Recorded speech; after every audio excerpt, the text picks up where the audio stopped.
ಎಲ್ಲರಿಗೂ ನಮಸ್ಕಾರ. ನಾನು ಡಾಕ್ಟರ್ ಜಿತೇಶ್, ನಿಸರ್ಗ ಹಾಸ್ಪಿಟಲ್ ಸಿರ್ಸಿ. ನಮ್ಮಲ್ಲಿ ತುಂಬ ಜನರಿಗೆ ಕಾಡುವಂಥ ಒಂದು ಸಮಸ್ಯೆ ಯಾವುದು ಅಂತ ಕೇಳಿದರೆ ಬೊಜ್ಜಿನ ಸಮಸ್ಯೆ ಅಥವಾ ಒಬೆಸಿಟಿ.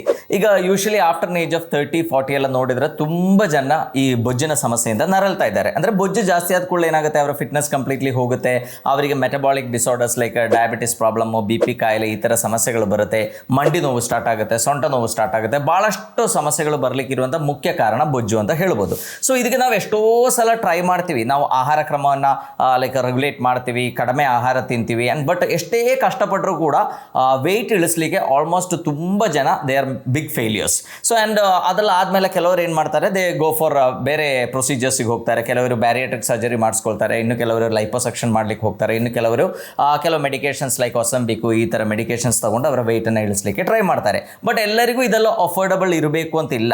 ಆ್ಯಂಡ್ ಎಷ್ಟೋ ಜನ ಹೇಳೋದು, ಈಗ ನಮ್ಮಲ್ಲಿ ರೆಗ್ಯುಲರ್ ಎಷ್ಟೋ ಪೇಷಂಟ್ಸ್ ಬರ್ತಾರೆ, ಅವರೆಲ್ಲ ಹೇಳುವಂಥ ಒಂದು ಕಂಪ್ಲೇಂಟ್ ಏನಂದರೆ, ಸರ್ ನಾನು ಎಷ್ಟೇ ಡಯಟಿಂಗ್ ಮಾಡಿದ್ರು ನನ್ನ ವೆಯ್ಟ್ ಕಡಿಮೆ ಆಗಲ್ಲ ಅಂತ ಹೇಳ್ತಾರೆ. ನಾನು ಮನೆಯಲ್ಲೇ ಫುಡ್ ತಿಂತೇನೆ, ನಾನು ಹೊರಗಡೆ ಏನೂ ತಿನ್ನಲ್ಲ, ಹೈ ಕ್ಯಾಲರಿ ಇರುವಂಥ ಆಹಾರ ತಗೊಳ್ಳಲ್ಲ, ಬಟ್ ಆದರೂ ನನ್ನ ವೆಯ್ಟ್ ಕಡಿಮೆ ಆಗಲ್ಲ ಅಂತ ಹೇಳೋರು ಎಷ್ಟೋ ಜನ ಇದ್ದಾರೆ. ಆದರೆ ಅದು ತಪ್ಪು. ಕರೆಕ್ಟಾಗಿರುವಂಥ ಆಹಾರ ಕ್ರಮವನ್ನು ಫಾಲೋ ಮಾಡಿದರೆ 100% ನಮ್ಮ ವೆಯ್ಟ್ ಇಳಿಸಲಿಕ್ಕೆ ಸಾಧ್ಯ. ಬಟ್ ಎಷ್ಟೋ ಜನ ಏನು ಮಾಡ್ತಾರೆ, ಅವರಿಗೆ ಕರೆಕ್ಟಾಗಿರುವಂಥ ಆಹಾರ ಕ್ರಮ ಯಾವುದು ಅಂತಲೇ ಗೊತ್ತಿಲ್ಲ. ಸೊ ನಮ್ಮಲ್ಲಿ ಬರುವಂಥ ಎಷ್ಟೋ ಪೇಷಂಟ್ಸ್ ಹೇಳ್ತಾರೆ, ನಾನು ಹೊರಗಡೆ ಏನೂ ತಿನ್ನಲ್ಲ, ಮನೆಯಲ್ಲಿ ಅಷ್ಟೇ ಊಟ ಮಾಡ್ತೇನೆ, ಆದರೂ ನಮ್ಮ ವೆಯ್ಟ್ ಜಾಸ್ತಿ ಆಗುತ್ತೆ ಅಂತ ಹೇಳ್ತಾರೆ. ಇನ್ನು ಕೆಲವರು ಅನ್ಕೊಂಡಿದ್ದೇನು, ಅನ್ನ ತಿಂದರೆ ಮಾತ್ರ ವೆಯ್ಟ್ ಜಾಸ್ತಿ ಆಗುತ್ತೆ, ಬಾಕಿ ಚಪಾತಿ, ರೋಟಿ ಅಥವಾ ರಾಗಿ ಇದು ತಿಂದರೆ ತೂಕ ಜಾಸ್ತಿ ಆಗಲ್ಲ ಅಂತ ಅನ್ಕೊಂಡಿದ್ದಾರೆ. ಸೊ ಈ ಥರ ತಪ್ಪು ಕಲ್ಪನೆಗಳು ತುಂಬ ಜನರ ಮನಸ್ಸಲ್ಲಿದೆ. ಸೊ ಹಾಗಾಗಿ ಅವರು ಫಾಲೋ ಮಾಡ್ತಾ ಇರುವಂಥ ಆಹಾರ ಕ್ರಮ ಏನಿದೆ ಅದು ಸರಿಯಾಗಿರಲ್ಲ. ಸೊ ಹಾಗಾಗಿ ಅವರ ವೆಯ್ಟ್ ಕಡಿಮೆ ಆಗಲ್ಲ. ಸೊ ಮೇನ್ಲಿ ನಾವು ನಮ್ಮ ವೆಯ್ಟ್ ಇಳಿಸ್ಬೇಕು ಅಂತ ಇದ್ದರೆ ನಮ್ಮ ಬಾಡಿಗೆ ನಾವು ಸಪ್ಲೈ ಮಾಡುವಂಥ ಫ್ಯೂಯಲನ್ನು ಚೇಂಜ್ ಮಾಡಬೇಕು. ಅಂದರೆ ನಾವು ಯೂಶಲಿ ತಗೊಳ್ಳುವಂಥ ಆಹಾರ ಯಾವ ಥರ, ಅದು ಅನ್ನ ಇರ್ಬೋದು, ಜೋಳ ಇರ್ಬೋದು, ರಾಗಿ ಇರ್ಬೋದು, ಗೋಧಿ ಇರ್ಬೋದು, ಅಥವಾ ಫ್ರೂಟ್ಸ್ ಇರ್ಬೋದು, ಈ ಥರ ಆಹಾರಗಳನ್ನೆಲ್ಲ ನಾವು ಜಾಸ್ತಿ ಸೇವಿಸ್ತೀವಿ. ಆ್ಯಂಡ್ ಹೊರಗಡೆ ಹೋದಾಗ ನಾವು ಏನಾದರೂ ಬೇರೆ ಫುಡ್ಡು ಸ್ವಲ್ಪ ಹೈ ಕ್ಯಾಲರಿ ಇರುವಂಥ ಆಹಾರಗಳನ್ನು ಸೇವಿಸ್ತೀವಿ. ಅಥವಾ ಏನಾದರೂ ಮದುವೆ ಫಂಕ್ಷನಿಗೆ ಹೋದಾಗ ಅಥವಾ ಫ್ಯಾಮಿಲಿ ಫಂಕ್ಷನ್ಸ್ ಎಲ್ಲ ಆದಾಗ ಏನಾಗುತ್ತೆ, ನಮ್ಮ ಕ್ಯಾಲರಿ ಇಂಟೇಕ್ ಏನಿದೆ ಅದು ತುಂಬ ಜಾಸ್ತಿ ಆಗುತ್ತೆ. ಸೊ ಫಸ್ಟ್ ಆಫ್ ಆಲ್ ನಿಮಗೆ ತೂಕ ಇಳಿಸಬೇಕು ಅಂತ ಇದ್ದರೆ ಕರೆಕ್ಟಾಗಿ ಒಂದು 45 to 50 ಡೇಸ್ ಏನಿದೆ ನೀವು ಸ್ಟ್ರಿಕ್ಟ್ ಆಗಿರುವ ಆಹಾರ ಕ್ರಮವನ್ನು ಫಾಲೋ ಮಾಡಬೇಕಾಗುತ್ತೆ. ಅದರಲ್ಲಿ ಏನೂ ಎಕ್ಸ್ಕ್ಯೂಸಸ್ ಇಲ್ಲ. ಈಗ ನಾನು ಹೇಳಲಿಕ್ಕಿರುವಂಥ ಆಹಾರ ಕ್ರಮ ಫಾಲೋ ಮಾಡಿದರೆ 101% ನಿಮ್ಮ ತೂಕ ಕಡಿಮೆ ಆಗೇ ಆಗುತ್ತೆ. ಬಟ್ ಅದು ಮಾಡುವಾಗ ಇನಿಷಿಯಲಿ ಸ್ವಲ್ಪ ಮಟ್ಟಿಗೆ ಸಮಸ್ಯೆಗಳಿರ್ಬೋದು, ಬಟ್ ಅದೆಲ್ಲ ನಿಮಗೆ within no time, maybe 1 ವಾರ 2 ವಾರದಲ್ಲಿ ಅದೆಲ್ಲ ಓವರ್ಕಮ್ ಮಾಡಲಿಕ್ಕೆ ಕೂಡ ಆಗುತ್ತೆ. ಸೊ ಇದರಲ್ಲಿ ಮೇನ್ಲಿ ನಾನು ಹೇಳಲಿಕ್ಕಿರೋದು ಏನು ಅಂದರೆ ಕೀಟೋ ಡಯಟ್. ನಾನು ಆಲ್ರೆಡಿ ಒಂದು ವಿಡಿಯೋ ಮಾಡಿದ್ದೇನೆ ಕೀಟೋ ಡಯಟ್ ಬಗ್ಗೆ. ಕೀಟೋ ಡಯಟ್ ನೀವು ಸ್ಟ್ರಿಕ್ಟ್ ಆಗಿ ಮಾಡ್ತೀರಾ, 100% ನಿಮ್ಮ ವೆಯ್ಟ್ ಇಳಿಯುತ್ತೆ. ಸೊ ಅದಕ್ಕೆ ನಾವು ಏನು ಮಾಡಬೇಕು ಅಂದರೆ, ನಾನು ಫಸ್ಟ್ ಹೇಳಿದ್ದೇನೆ, ನಮ್ಮ ಬಾಡಿಗೆ ನಾವು ಸಪ್ಲೈ ಮಾಡುವಂಥ ಫ್ಯೂಯಲ್ ಏನಿದೆ ಅದನ್ನು ನಾವು ಚೇಂಜ್ ಮಾಡಬೇಕು. ಎಷ್ಟೋ ಜನ ಅನ್ಕೊಂಡಿರೋದು ಏನು ಅಂದರೆ, ಕೊಬ್ಬಿರುವ ಆಹಾರ ತಿಂದರೆ ತೂಕ ಜಾಸ್ತಿ ಆಗುತ್ತೆ. ನಾವು ಸಿಂಪಲ್ ಅಂತ ಹೇಳುವಂಥ ಆಹಾರ, ಉಪ್ಪಿಟ್ಟು ಇರ್ಬೋದು, ದೋಸೆ ಇರ್ಬೋದು, ಅಥವಾ ಚಪಾತಿ ಇರ್ಬೋದು, ರೋಟಿ ಇರ್ಬೋದು, ರಾಗಿ ಮುದ್ದೆ ಇರ್ಬೋದು, ಇದೆಲ್ಲ ತಿಂದರೆ ನನ್ನ ವೆಯ್ಟ್ ಜಾಸ್ತಿ ಆಗಲ್ಲ ಅಂತ ಅನ್ಕೊಂಡವರು ಎಷ್ಟೋ ಜನ ಇದ್ದಾರೆ. ಬಟ್ ಇದು ತಪ್ಪು. ಆ್ಯಕ್ಚುಲಿ ಈ ಆಹಾರಗಳಿಂದಾನೇ ನಮ್ಮ ತೂಕ ಜಾಸ್ತಿ ಆಗ್ತಾ ಇರೋದು. ಅದಕ್ಕೆ ಮುಖ್ಯ ಕಾರಣ ಏನು ಅಂತ ಕೇಳಿದರೆ, ನಮ್ಮ ಬಾಡಿಯಲ್ಲಿ ಪ್ರೊಡ್ಯೂಸ್ ಆಗುವಂಥ ಕೆಲವು ಹಾರ್ಮೋನ್ಸ್. ನಮಗೆ ಗೊತ್ತು, ಮೇನ್ಲಿ ನಮ್ಮ ಮೆಟಬಾಲಿಸಮ್ ಅಲ್ಲಿ ಬರುವಂಥ ಮೇನ್ ಕಾಯಿಲೆ ಯಾವುದು, ಇತ್ತೀಚೆಗೆ ಕಾಣುವಂಥ ಕಾಯಿಲೆ ಯಾವುದು, ಹೈಯೆಸ್ಟ್ ಕಾಣೋದು ಡಯಾಬಿಟಿಸ್ ಮೆಲೈಟಿಸ್. ಸೊ ಈ ಡಯಾಬಿಟಿಸ್ ಮೆಲೈಟಿಸ್ ಬರ್ಲಿಕ್ಕಿರುವಂಥ ಮೇನ್ ಕಾರಣ ಏನು ಅಂತ ನಮಗೆ ಗೊತ್ತು, ಇನ್ಸುಲಿನ್ದು ಸಮಸ್ಯೆಯಿಂದ ಬರುವಂಥ ಒಂದು ಕಾಯಿಲೆ. ಸೊ ಈ ಇನ್ಸುಲಿನ್ದು ಫಂಕ್ಷನ್ ಏನು, ಇನ್ಸುಲಿನ್ ಫಂಕ್ಷನ್ ಏನಂದ್ರೆ ನಮ್ಮ ರಕ್ತದಲ್ಲಿ ಇರುವಂಥ ಶುಗರನ್ನು ಸ್ಟೋರ್ ಮಾಡುವಂಥ ಕೆಲಸ. Insulin is a storage hormone. So ಆ ಇನ್ಸುಲಿನ್ ನಾವು ಏನು ಆಹಾರ ತಿಂದಾಗ ಜಾಸ್ತಿ ಪ್ರೊಡ್ಯೂಸ್ ಆಗುತ್ತೆ, ಜಾಸ್ತಿ ಕಾರ್ಬೋಹೈಡ್ರೇಟ್ ಇರುವಂಥ ಆಹಾರಗಳು, ಅಂದರೆ ಗ್ಲೂಕೋಸ್ನ ಅಂಶ ಜಾಸ್ತಿ ಇರುವಂಥ ಆಹಾರಗಳು ತಿಂದಾಗ ಈ ಇನ್ಸುಲಿನ್ ಸ್ಪೈಕ್ ಏನಿದೆ ಅದು ತುಂಬ ಜಾಸ್ತಿ ಆಗುತ್ತೆ, ನಮ್ಮ ಬಾಡಿಯಲ್ಲಿ ಸ್ಟೋರೇಜ್ ಜಾಸ್ತಿ ಆಗುತ್ತೆ. ಅದಕ್ಕೆ ಮುಖ್ಯ ಕಾರಣ ಏನು ಅಂದರೆ, ಈ ಗ್ಲೂಕೋಸ್ ಜಾಸ್ತಿ ಇರುವಂಥ, ನಾವು ಹೇಳುವಂಥ ಸಿಂಪಲ್ ಆಗಿರುವಂಥ ಆಹಾರಗಳು ತಿಂದಾಗ ಅದು ಬೇಗ ಡೈಜೆಸ್ಟ್ ಆಗಿ ಒಟ್ಟಿಗೆ ಶುಗರನ್ನು ರಕ್ತಕ್ಕೆ ಬಿಡುಗಡೆ ಮಾಡುತ್ತೆ. ಸೊ ಆ ಟೈಮಲ್ಲಿ ನಮಗೆ ಅಷ್ಟೊಂದು ಶುಗರ್ನ ನೆಸಿಟಿ ರಕ್ತದಲ್ಲಿ ಇರಲ್ಲ. ಸೊ ಆವಾಗ ಏನಾಗುತ್ತೆ, ಇನ್ಸುಲಿನ್ ಜಾಸ್ತಿ ಪ್ರೊಡ್ಯೂಸ್ ಆಗಿ ಈ ಶುಗರ್ನ ಎಲ್ಲ ಕಡೆ ಸ್ಟೋರ್ ಮಾಡುತ್ತೆ. ಅದು ಲಿವರಲ್ಲಿ ಸ್ಟೋರ್ ಮಾಡುತ್ತೆ, ನಮ್ಮ ಮಸಲ್ಸಲ್ಲಿ ಸ್ಟೋರ್ ಮಾಡುತ್ತೆ, ಇನ್ನೂ ಜಾಸ್ತಿ ನಮ್ಮ ಆಡಿಪೋಸ್ ಟಿಶ್ಯೂಸಲ್ಲಿ ಸ್ಟೋರ್ ಮಾಡುತ್ತೆ, ನಮ್ಮ ಪ್ರತಿಯೊಂದು ಅಂಗಗಳಲ್ಲಿ ಕೂಡ ಅದು ಸ್ಟಾಕ್ ಆಗುವಂಥ ಸಾಧ್ಯತೆ ಇದೆ. ಸೊ ಆವಾಗ ಏನಾಗುತ್ತೆ, ಬೊಜ್ಜು ಜಾಸ್ತಿ ಆಗ್ತಾ ಹೋಗ್ತದೆ, ನಮ್ಮ ಸ್ಟೋರೇಜ್ ಜಾಸ್ತಿ ಆಗ್ತಾ ಹೋಗ್ತದೆ.